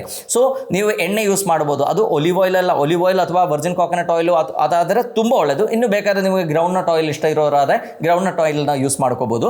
But at the same time ನೀವು ಏನು ಮಾಡಿ ಅಂದರೆ ಆದಷ್ಟು ಈ ವೆಜಿಟಬಲ್ ಆಯಿಲ್ಸು ಅಥವಾ ರಿಫೈನ್ಡ್ ಆಯಿಲ್ಸ್ ಏನಿದೆ ಅದರಿಂದ ಆದಷ್ಟು ದೂರ ಇರಿ. ಅದು ಸನ್ಫ್ಲವರ್ ಆಯಿಲ್ ಇರಲಿ, ಯಾವುದು ಬೇಕು, ಕಾಟನ್ ಸೀಡ್ ಆಯಿಲ್ ಯಾವುದು ಬೇಕಾದರೂ ಇರಲಿ, ಅದರಿಂದ ಆದಷ್ಟು ದೂರ ಇರಿ. ಆದಷ್ಟು ಈ ಸಿಂಪಲ್ ಆಗಿರುವಂಥ ನಾವು ರೆಗ್ಯುಲರ್ಲಿ ಯೂಸ್ ಮಾಡುವಂಥ ನ್ಯಾಚುರಲ್ ಆಗಿರುವಂಥ ಆಯಿಲ್ನ ಬಳಸಲಿಕ್ಕೆ ಪ್ರಯತ್ನ ಮಾಡಿ. ಸೊ ಇದು ನಿಮ್ಮ ಬ್ರೇಕ್ಫಾಸ್ಟ್ ಆಯಿತು. ಸೊ ನೀವು ಪನೀರನ್ನು ಯೂಸ್ ಮಾಡ್ತೀರಾ, ಪನೀರ್ನ ಆಯಿಲೆಲ್ಲ ಹಾಕಿ ಒಳ್ಳೆ ಟೇಸ್ಟಿಯಾಗಿ ನೀವು ಪ್ರಿಪೇರ್ ಮಾಡ್ಬೋದು. ಆವಾಗ ಪನೀರ್ಗೆ ಮ್ಯಾಕ್ಸಿಮಮ್ ವೆಜಿಟೇಬಲ್ಸ್ ಕೂಡ ನೀವು ಹಾಕಬೇಕಾಗತ್ತೆ. ಸೊ ಆವಾಗ it becomes very healthy. And ಅದರೊಟ್ಟಿಗೆ ಇನ್ನು ನಮಗೆ ಸಾಕಾಗಿಲ್ಲಪ್ಪ, ಇನ್ನೂ ಏನೋ ಬೇಕು, ಹೊಟ್ಟೆ ತುಂಬದಂಗೆ ಅನಿಸ್ತಾ ಇಲ್ಲ ಅಂದರೆ ನೀವು ಯೋಗರ್ಟ್ ತಗೋಬೋದು. ಯೋಗರ್ಟ್ ಅಂದರೆ ನಿಮಗೆ ಗೊತ್ತು, ನಮ್ಮ ಮೊಸರು ಅಥವಾ ಕರ್ಡ್ ಏನಿದೆ ಅದು ತಗೋಬೋದು. ಯೋಗರ್ಟ್ ನಿಮಗೆ ಮಾರ್ಕೆಟಲ್ಲಿ ಇನ್ನೂ ಸ್ಪೆಸಿಫಿಕ್ ಆಗಿ ಅದರಲ್ಲಿರುವಂಥ ಬ್ಯಾಕ್ಟೀರಿಯಾ ಐಸೋಲೇಟ್ ಆಗಿರುವಂಥ ಒಳ್ಳೆ ಬ್ಯಾಕ್ಟೀರಿಯಾಗಳು ಅಷ್ಟೇ ಇರುವಂಥದ್ದು ಬೇಕು ಅಂದರೆ ಯೋಗರ್ಟ್ ಮೇಲೆ ಡಿಪೆಂಡ್ ಆಗ್ಬೋದು. ಇಲ್ಲಾಂದರೆ ನಮ್ಮ ನ್ಯಾಚುರಲ್ ಮೊಸರು ಏನಿದೆ ಅದನ್ನ ಒಂದು ಕರಡಿಗೆಯಲ್ಲಿ ನೀವು ಮೊಸರು ಕೂಡ ತಗೋಬಹುದು. So now it makes A very healthy, ಒಳ್ಳೆ ಒಂದು ಕೀಟೋಜೆನಿಕ್ ಡಯಟ್ ಆಗಿದೆ ಇದು. ಅದರಲ್ಲಿ ಒಳ್ಳೆ ಫ್ಯಾಟ್ ಇದೆ, ಒಳ್ಳೆ ಪ್ರೋಟೀನ್ ಇದೆ, at the same time carbohydrate ಏನಿದೆ ಅದು ಕಂಪ್ಯಾರಿಟಿವ್ಲಿ ತುಂಬ ಕಡಿಮೆ ಇರುತ್ತೆ. ಓಕೆ, ಇನ್ನು ಇದೆಲ್ಲ ಮಾಡೋದು ಕಷ್ಟ, ಓಕೆ ಇಷ್ಟೆಲ್ಲ ಐಟಮ್ ಮಾಡೋದು ಪ್ರಿಪೇರ್ ಮಾಡೋದು ಕಷ್ಟ, ನನ್ನ ಟೈಮ್ ಇಲ್ಲ ಅಂತ ಆದರೆ ನೀವೇನು ಮಾಡ್ಬೋದು, ನಿಮಗೆಲ್ಲ ಗೊತ್ತಿರ್ಬೋದು ಅವಕಾಡೋ ಏನಿದೆ ಒಳ್ಳೆ ಫ್ಯಾಟ್ ಇರುವಂಥ ಒಂದು ಹಣ್ಣು ಅಂತ ಹೇಳ್ಬೋದು. ಸೊ ಈ ಅವಕಾಡೋ ತಗೊಂಡು ಅದಕ್ಕೆ ವೇ ಪ್ರೋಟೀನ್, ಒಂದು ಚಮಚ ವೇ ಪ್ರೋಟೀನ್, ಒಂದು ಮೇ ಬಿ ಅಪ್ ಟು ಒಂದು 30 grams ವೇ ಪ್ರೋಟೀನ್ ಆ್ಯಡ್ ಮಾಡಿ ಒಂದು ಒಳ್ಳೆ ಸ್ಮೂತಿ ಮಾಡ್ಬೋದು. ಸೊ ಈ ವೇ ಪ್ರೋಟೀನ್ ಆ್ಯಡ್ ಮಾಡುವಾಗ ಕೂಡ ವೇ ಪ್ರೋಟೀನಲ್ಲಿ ಕಂಪ್ಯಾರಿಟಿವ್ಲಿ ಬೆಟರ್ ಅಂದರೆ ಆದಷ್ಟು ರಾ ವೇ ಕಾನ್ಸಂಟ್ರೇಟ್ ಇದು ತಗೊಳ್ಳೋದು ಒಳ್ಳೆಯದು. ಯಾಕೆಂದರೆ ಈಗ ಮಾರ್ಕೆಟಲ್ಲಿ ಸಿಗುವ ಪ್ರೋಟೀನ್ಸ್ ಎಲ್ಲ ಏನಿದೆ ಅದರಲ್ಲಿ ಏನೆಲ್ಲೋ ಹಾಕಿರ್ತಾರೆ, ಕಾರ್ನೆಟಿನ್ ಹಾಕಿರ್ತಾರೆ, ಕ್ರಿಯಾಚಿನ್ ಹಾಕಿರ್ತಾರೆ. ಸೊ ಈ ಥರ ಎಷ್ಟೋ ಲೈಕ್ ಬೇರೆ ಬೇರೆ ನಮ್ಮ ಬಾಡಿ ಬಿಲ್ಡಿಂಗ್ ಸಲುವಾಗಿ ಎಷ್ಟೋ ಇಂಗ್ರೀಡಿಯೆಂಟ್ಸ್ ಹಾಕಿರ್ತಾರೆ. ಅದೆಲ್ಲ ಇರುವಂಥದ್ದು ನಮಗೆ ಬೇಕು ಅಂತಿಲ್ಲ. ಸಿಂಪಲ್ ಆಗಿರುವಂಥ ರಾ ವೇ ಕಾನ್ಸಂಟ್ರೇಟ್ ಏನಿದೆ ಅದೊಂದು ಚಮಚ ಹಾಕೊಳ್ಳಿ, ಅದರೊಟ್ಟಿಗೆ ಅವಕಾಡೋ ಹಾಕೊಳ್ಳಿ, ಮಿಕ್ಸರ್ಗೆ ನೀರು ನೀರು ಹಾಕಿ ಮಿಕ್ಸರ್ಲಿ ಮಿಕ್ಸ್ ಮಾಡಿ ಒಳ್ಳೆ ಒಂದು ಸ್ಮೂತಿ ಮಾಡಿ ತಗೋಬಹುದು. ಅಂದರೆ ಇಷ್ಟೆಲ್ಲ ಮಾಡ್ಲಿಕ್ಕೆ ಕಷ್ಟ, ಆಮ್ಲೆಟ್ ಮಾಡ್ಲಿಕ್ಕೆ ಕಷ್ಟ, ಪನೀರ್ ಮಾಡ್ಲಿಕ್ಕೆ ಕಷ್ಟ ಅಂತ ಇದ್ರೆ ಇದು ಮಾಡ್ಬೋದು. ಇಲ್ಲ ನಾನೀಗ ಹೇಳಿರುವಂಥ ಬ್ರೇಕ್ಫಾಸ್ಟ್ಗಳು ಏನಿದೆ ಒಂದೊಂದು ದಿವಸ ಒಂದೊಂದು ತಗೋಬಹುದು. ಸೊ ಅವಾಗ ನಿಮಗೂ ಬೇಜಾರು ಬರಲ್ಲ, ತುಂಬ ಚೆನ್ನಾಗಿ ಆ ಫುಡ್ಡನ್ನು ಎಂಜಾಯ್ ಮಾಡಲಿಕ್ಕೆ ಕೂಡ ಆಗುತ್ತೆ. ಇನ್ನು ಮಧ್ಯಾಹ್ನದ ಫುಡ್. ಸೊ ಮಧ್ಯಾಹ್ನ ನೀವೇನು ಮಾಡಿ ಅಂದರೆ ಆದಷ್ಟು ನಾನ್ ವೆಜಿಟೇರಿಯನ್ಸ್ ಆದರೆ ಅವರಿಗೆ ತುಂಬ ಈಸಿ. ಅವರೇನು ಮಾಡ್ಬೋದು, ತುಂಬ ಚೆನ್ನಾಗಿ ಚಿಕನ್ ಇರ್ಬೋದು ಅಥವಾ ಫಿಶ್ ಇರ್ಬೋದು ಅಥವಾ ಈ ಥರ ಯಾವುದಾದ್ರೂ ಒಂದು ಮೀಟನ್ನು ಚೆನ್ನಾಗಿ ಪ್ರಿಪೇರ್ ಮಾಡಿ ಅದು ತಗೋಬಹುದು. ಅದರೊಟ್ಟಿಗೆ ಬೇಕಾದ್ರೆ ನೀವು ಮೊಸರು ತಗೊಳ್ಳೋದ್ರಲ್ಲಿ ತೊಂದರೆ ಇಲ್ಲ. ಮ್ಯಾಕ್ಸಿಮಮ್ ವೆಜಿಟೇಬಲ್ಸ್ ಅನ್ನು ಕೂಡ ಇದರೊಟ್ಟಿಗೆ ತಗೋಬೇಕು. ಸೊ ಏನು ಮಾಡ್ಬೋದು, ಒಂದು ಹಸಿ ತರಕಾರಿ, ಒಂದು ಸೊಪ್ಪಿನ ಪಲ್ಯ, ಒಂದು ಕಾಳಿನ ಪಲ್ಯ, ಇನ್ನು ಮ್ಯಾಕ್ಸಿಮಮ್ ಸಾಧಾರಣ ನಮ್ಮ ನಾರ್ಮಲ್ ವೆಜಿಟೇಬಲ್ಸ್ ಏನಿದೆ ಅದು ಕೂಡ ಒಳ್ಳೆ ಕ್ವಾಂಟಿಟಿಯಲ್ಲಿ ಮಾಡ್ಕೋಬಹುದು. ಆ್ಯಂಡ್ ಈ ವೆಜಿಟೇಬಲ್ಸ್ ಪ್ರಿಪೇರ್ ಮಾಡುವಾಗ ಬೇಕಾದ್ರೆ ಅದಕ್ಕೆ ತೆಂಗಿನಕಾಯಿ ಹಾಲು ಹಾಕಿ ಪ್ರಿಪೇರ್ ಮಾಡಿದರೆ ಅದರಲ್ಲಿ ಒಳ್ಳೆ ಫ್ಯಾಟ್. ಸೊ ನಮ್ಮ main ingredient is fat actually. So ಅದಕ್ಕೆ ತೆಂಗಿನಕಾಯಿ ಹಾಲು ಹಾಕಿ ಕುಕ್ ಮಾಡುವಾಗ ಏನಾಗುತ್ತೆ, ನಮಗೆ ಬಾಡಿಗೆ ಬೇಕಾಗಿರುವಂಥ ಒಳ್ಳೆ ಕೊಬ್ಬು ಕೂಡ ತುಂಬ ಚೆನ್ನಾಗಿ ಅದರಲ್ಲಿ ಸಿಗುತ್ತೆ. ಒಂದು ಕಡೆಯಲ್ಲಿ ನೀವು ಮೊಸರು ತಗೊಳ್ಳಿ. ಇನ್ನು ನಾನ್ ವೆಜಿಟೇರಿಯನ್ಸ್ ಆದರೆ ನಾನು ಹೇಳಿದಂಗೆ ಮೀಟ್ ಅಥವಾ ಫಿಶನ್ನು ನೀವು ತಗೋಬಹುದು. ಇನ್ನು ವೆಜಿಟೇರಿಯನ್ಸ್ ಆದರೆ ಏನು ಮಾಡ್ಬೋದು, ಬೇಕಾದ್ರೆ ಸೋಯಾ ಯೂಸ್ ಮಾಡ್ಬೋದು, ಇಲ್ಲ ಟೋಫು ಯೂಸ್ ಮಾಡ್ಬೋದು. ಇದು ಸೋಯಾ ಚಂಕ್ಸ್ ಅಂತೆಲ್ಲ ನಿಮಗೆ ಸಿಗುತ್ತೆ, ಅದನ್ನು ಯೂಸ್ ಮಾಡಿ ಏನಾದರೂ ಪ್ರಿಪರೇಷನ್ಸ್ ಮಾಡಿ ನೀವು ತಗೋಬಹುದು. ಬಟ್ ನೀವು ಸ್ಟ್ರಿಕ್ಟ್ ಆಗಿರುವಂಥ ಆಹಾರ ಕ್ರಮ ಫಾಲೋ ಮಾಡಿ. ಓಕೆ 45 ಡೇಸ್ ನಂದು ವೆಯ್ಟ್ ಏನಿದೆ ಅರೌಂಡ್ 100 kg ಇದೆ, ನನಗೆ ಇನ್ನೊಂದು 45 ದಿವಸದಲ್ಲಿ ಒಂದು 15-20 kg ಆದರೂ ಇಳಿಸಬೇಕು ಅಂತ ಇದ್ದರೆ ಸ್ಟ್ರಿಕ್ಟಾಗಿ ಮಾಡಬೇಕಾಗುತ್ತೆ. ಆವಾಗ ಮಧ್ಯಾಹ್ನ ನೀವು ಏನೂ ಗ್ರೇನ್ಸ್ ಇರುವಂಥ ಆಹಾರಗಳು ಸೇವಿಸಬಾರ್ದು. ಆದಷ್ಟು ಈ ಟೋಫು ಇರ್ಬೋದು ಅಥವಾ ಸೋಯಾ ಚಂಕ್ಸ್ ಇರ್ಬೋದು ಅಥವಾ ಸೋಯಾ ಬೀನ್ ಇರ್ಬೋದು ಅಥವಾ ಫಿಶ್ ಅಥವಾ ಚಿಕನ್ ಇರ್ಬೋದು. ಇನ್ನು ಇಲ್ಲ ಪನೀರೇ ಓಕೆ ಅಂತಿದ್ದಾದರೆ ಇನ್ನು ಪನೀರೇ ನೀವು ಬೇಕಾದ್ರೆ ಮಧ್ಯಾಹ್ನ ಕೂಡ ತಗೋಬೋದು. ಸೊ ಈ ಥರ ಆಹಾರವನ್ನು ಸೇವಿಸಬೇಕಾಗುತ್ತೆ. ಇನ್ನು ಅದೆಲ್ಲ ನನಗೆ ಇಷ್ಟು ಸ್ಟ್ರಿಕ್ಟಾಗಿ ಮಾಡೋಕ್ಕಾಗಲ್ಲ, ಸ್ವಲ್ಪ ಓಕೆ ಅಂದರೆ ಕಂಫರ್ಟಬಲ್, ಓಕೆ ನಂದು ವೆಯ್ಟ್ ಅಷ್ಟೇನು ಜಾಸ್ತಿ ಇಲ್ಲ, ನಾನು ಗ್ರ್ಯಾಜುಲಿ ಕಡಿಮೆ ಮಾಡಿದರೆ ಸಾಕು ಅಂತಿದ್ರೆ ಒಂದು ರೋಟಿ ಬೇಕಾದ್ರೆ ಮಧ್ಯಾಹ್ನ ನೀವು ಸೇವಿಸ್ಬೋದು. ಸೊ ಈ ಥರ ಒಂದು ಆಹಾರವನ್ನು ಮಧ್ಯಾಹ್ನ ನೀವು ಪ್ಲಾನ್ ಮಾಡಬೇಕಾಗುತ್ತೆ. ಇನ್ನು ರಾತ್ರಿ ಫುಡ್ ಏನಿದೆ ಅದರಲ್ಲಿ ಫಸ್ಟ್ ಆ್ಯಂಡ್ ಫಾರ್ಮೋಸ್ಟ್ ಏನು ಮಾಡಬೇಕು ಅಂದರೆ ರಾತ್ರಿ ನಾವು ತಗೊಳ್ಳೋಂಥ ಆಹಾರ ಏನಿದೆ ಅದು ಆದಷ್ಟು ಬೇಗ ತಗೊಳ್ಳಿಕ್ಕೆ ಪ್ರಯತ್ನ ಮಾಡಿ. ನಿಮ್ಮ ಡಿನ್ನರ್ ಏನಿದೆ ವಿತಿನ್ 7 o'clock ನೀವು ಸೇವಿಸಿದರೆ ತುಂಬ ಒಳ್ಳೆಯದು. ಯಾಕೆಂದರೆ ಅಲ್ಲಿಂದ ನೆಕ್ಸ್ಟ್ ಡೇ ತನಕ ನಮಗೊಂದು ಒಳ್ಳೆ ಗ್ಯಾಪ್ ಸಿಗುತ್ತೆ. ಸೊ ಅವಾಗ ನಮ್ಮ ಬಾಡಿಯಲ್ಲಿ ಸ್ಟೋರ್ ಆಗಿರುವಂಥ ಈ ಕೊಬ್ಬೇನಿದೆ ಅದು ಬೇಗ ಕರಗಿಸ್ಲಿಕ್ಕೂ ಕೂಡ ಬಾಡಿಗೆ ಆಗುತ್ತೆ. ನಾವು ಕಂಟಿನ್ಯೂಸ್ ಆಗಿ ಏನಾದರೂ ಎನರ್ಜಿ ಸಪ್ಲೈ ಮಾಡ್ತಾ ಇದ್ದರೆ ಏನಾಗುತ್ತೆ, ನಮ್ಮ ಬಾಡಿಯಲ್ಲಿ ಸ್ಟೋರ್ ಆಗಿದ್ದರನ್ನ ಯೂಟಿಲೈಸ್ ಮಾಡಲಿಕ್ಕೆ ನಮ್ಮ ಬಾಡಿಗೆ ಆಗಲ್ಲ. ಸೊ ನಾವು ಯಾವಾಗ ನಮ್ಮ ಡೆಫಿಸಿಟ್ ಕ್ರಿಯೇಟ್ ಮಾಡ್ತೀವೋ ಆವಾಗ ಏನಾಗುತ್ತೆ, ನಮ್ಮ ಬಾಡಿಯಲ್ಲಿರುವಂಥ ಗ್ಲೂಕೋಗಾನ್ ಈ ಥರ ಹಾರ್ಮೋನ್ಸ್ ಏನು ಮಾಡುತ್ತೆ, ನಮ್ಮ ಬಾಡಿಯಲ್ಲಿ ಸ್ಟೋರ್ ಆಗಿರುವಂಥ ಕೊಬ್ಬನ್ನು ಕರಗಿಸಿ ನಮ್ಮ ಎನರ್ಜಿಯನ್ನು ಪ್ರೊಡ್ಯೂಸ್ ಮಾಡುತ್ತೆ. ಸೊ ನೀವು ಡಿನ್ನರ್ ಏನಿದೆ ಆದಷ್ಟು ಬೇಗ ಮಾಡ್ಕೊಳ್ಳಿ. ಆ್ಯಂಡ್ ಡಿನ್ನರ್ ಮಾಡುವಾಗ ಕೂಡ ಅದರಲ್ಲಿ ದಿ ಬೆಸ್ಟ್ ಏನು ಅಂತ ಕೇಳಿದರೆ ರಾತ್ರಿ chicken plus vegetables. Non vegetarians ಆದರೆ ಚಿಕನ್ ಬ್ರೆಸ್ಟ್ ಪೀಸಲ್ಲಿ ಆದರೆ ಆಲ್ಮೋಸ್ಟ್ 50 grams ಆಫ್ ಪ್ರೋಟೀನ್ ನಿಮಗೆ ಸಿಗುತ್ತೆ. ಚಿಕನ್ ಪ್ಲಸ್ ವೆಜಿಟೇಬಲ್ಸ್ ನೀವು ತಗೋಬಹುದು ನಾನ್ ವೆಜಿಟೇರಿಯನ್ಸ್ ಆದರೆ. ಇನ್ನು ಅಥವಾ ಬೇರೆ ಏನಾದರೂ ಮೀಟ್ ಅಥವಾ ಫಿಶ್ ಆದರೆ ಫಿಶ್ ನೀವು ಬೇಕಾದ್ರೆ ತಗೋಬಹುದು. ಇನ್ನು ವೆಜಿಟೇರಿಯನ್ಸ್ ಆದರೆ ಅವರಿಗೆ ಭಾಳಷ್ಟು ಆಪ್ಷನ್ಸ್ ಇಲ್ಲ. ಸೊ ಏನು ಮಾಡ್ಬೋದು, ಈವ್ನಿಂಗ್ ಬೇಕಾದರೂ ಕೂಡ ನೀವು ಮೊಟ್ಟೆನೇ ತಗೋಬಹುದು. ಸೊ ಮೊಟ್ಟೆ ತಗೊಂಡ್ರು ನಮ್ಮ ಬಾಡಿಯಲ್ಲಿ ಏನು ಸಡನ್ ಕೊಲೆಸ್ಟ್ರಾಲ್ ಆ ಥರ ಏನು ಜಾಸ್ತಿ ಏನೂ ಆಗೋದಿಲ್ಲ. ಸೊ ನೀವು ಈವ್ನಿಂಗ್ ಬೇಕಾದ್ರೂ ಮೊಟ್ಟೆ ತಗೋಬಹುದು. ಇಲ್ಲ ನಾನು ಮಧ್ಯಾಹ್ನ ಹೇಳಿದಂಗೆ ವೆಜಿಟೇಬಲ್ಸ್ಗೆ ಕೋಕೋನಟ್ ಮಿಲ್ಕ್ ಹಾಕಿ ಚೆನ್ನಾಗಿ ಪ್ರಿಪೇರ್ ಮಾಡಿ ಸ್ಟೂ, ನಾವು ವೆಜಿಟೇಬಲ್ ಸ್ಟೂ ಅಂತ ಏನು ಹೇಳ್ತೀವಲ್ಲ ಅದನ್ನು ನೀವು ಬೇಕಾದ್ರೆ ಪ್ರಿಪೇರ್ ಮಾಡಿ ತಗೋಬಹುದು. ಇಲ್ಲ ನೀವು ಒಳ್ಳೆ ಪ್ರೋಟೀನಿಷಿಯಸ್ ಆಗಿರುವ ಕಾಳಿಂದ ಏನಾದರೂ ಪ್ರಿಪರೇಷನ್ಸ್ ಮಾಡಿ ನೀವು ತಗೋಬಹುದು. ಇಲ್ಲ ಮತ್ತು ಸೋಯಾಬೀನ್ ಅಥವಾ ಪನೀರ್ ಈ ಐಟಮ್ಸಲ್ಲೇ ನಾವು ಏನಾದರೂ ಪ್ರಿಪರೇಷನ್ಸ್ ಮಾಡಬೇಕಾಗತ್ತೆ. ಸೊ ಇದು ಕೇಳುವಾಗಲೇ ಒಂಥರ ಅನಿಸುತ್ತೆ, ಇಡೀ ದಿವಸ ಏನು paneer, soybean, nuts, seeds, chicken, fish, mutton ಇದರಲ್ಲೇ ಇರಬೇಕಾಗತ್ತಲ್ವಾ ಅಂತ. ಸೊ ಬಟ್ ಇದೇನಿದೆ it is not for a lifetime ಅಲ್ಲ ನಾವು ಹೇಳ್ತಾ ಇರೋದು. ಇದು ನೀವು initially at least for a period of 40 to 45 days ನೀವು ಮಾಡಿದರೆ ನಿಮ್ಮ ತೂಕ ತುಂಬ ಚೆನ್ನಾಗಿ ಕಡಿಮೆ ಆಗುತ್ತೆ. ಅದಾದಮೇಲೆ ನಿಮಗೊಂದು ಬ್ಯಾಲೆನ್ಸ್ಡ್ ಡಯಟ್ ಫಾಲೋ ಮಾಡಲಿಕ್ಕೆ ತುಂಬ ಈಸಿ ಆಗುತ್ತೆ. ಬಟ್ ಇದು ಮಾಡುವಾಗ ಇನಿಷಿಯಲಿ ನಾವು ಹೇಳ್ತೀವಿ ಕೀಟೋ ಫ್ಲೂ ಅಂತೆಲ್ಲ ಹೇಳ್ತೀವಿ, ಒಂಥರ ಜ್ವರ ಬಂದಿರುವ ಫೀಲಿಂಗ್ ಆಗುತ್ತೆ, ಒಂಥರ ನಾಸಿಯಾ ಫೀಲ್ ಆಗುತ್ತೆ, ಇಂಡೈಜೆಷನ್ ಆದಂಗೆ ಅನಿಸುತ್ತೆ. ಸೊ ಈ ಥರ ಸಮಸ್ಯೆಗಳು ಬರ್ಬೋದು. ಮತ್ತೊಂದು ಈ ಆಹಾರ ಸೇವಿಸುವಾಗ ಬರುವಂಥ ಮತ್ತೊಂದು ಸಮಸ್ಯೆ ಏನು ಅಂತ ಕೇಳಿದ್ರೆ ಕಾನ್ಸ್ಟಿಪೇಷನ್. ಸೊ ಈ ಥರ ಸಮಸ್ಯೆಗಳು ಬರಬಾರ್ದು ಅಂದರೆ ನೀವು ವೆಜಿಟೇಬಲ್ ಕನ್ಸಂಪ್ಷನ್ ಏನಿದೆ ಅದು ನೀವು ತುಂಬ ಜಾಸ್ತಿ ಮಾಡಬೇಕಾಗುತ್ತೆ. ಇದರೊಟ್ಟಿಗೆ ನೀವು ಬೇಕಾದ್ರೆ ಒಂದು ಫ್ರೂಟ್ ಕೂಡ ತಗೋಬೋದು. ಯಾವುದಾದ್ರು ಒಂದು ಆ್ಯಪಲ್ ಇರ್ಬೋದು ಅಥವಾ ಒಂದು ಆರೆಂಜ್ ಇರ್ಬೋದು, ಇದು ತಗೋಬೋದು. ಯಾಕಂದರೆ ಒಂದು ಆ್ಯಪಲ್ ಒಂದು ಆರೆಂಜ್ ಅಂದರೆ ಮ್ಯಾಕ್ಸಿಮಮ್ ಅದರಲ್ಲಿರೋದು ಅರೌಂಡ್ 40 kcal ಅಷ್ಟೇ ಎನರ್ಜಿ ಇರುತ್ತೆ. ಅದು ನಿಮ್ಮ ವೆಯ್ಟ್ ಏನು ತುಂಬ ಜಾಸ್ತಿ ಮಾಡಲ್ಲ.